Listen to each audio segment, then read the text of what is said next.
Hello guys, আসসালামু আলাইকুম। আমরা এখন বুট দিতে যাচ্ছি। দেখো দেখো দিছে দিছে যে এয়ারপোর্ট সেকেন্ড জেনারেশন মোমবাতি জ্বালানো।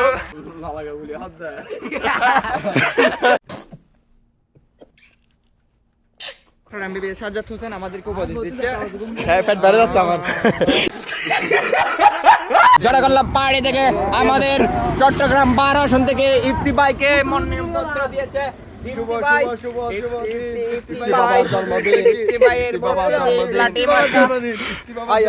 ইফতি বাবার জন্মদিন, শুভ শুভ শুভ দিন। তাসনিম ভাইয়ের জন্মদিন। পেরিয়ার বাড়ির জন্মদিন। তাসনিম ভাই কিন্তু কাদিয়ানি ভাইয়ের বোন। হ্যালো গাইস, আমরা সবাই বুট দিয়ে চলে আসছি। আমাদের ইচ্ছা মতো বুট দিছি। তুমি কিছু বলো। ওল দেখো, ওলটা দেখো। দেখো না, তারা থাকতে পারবে না। আর একটা কিন্তু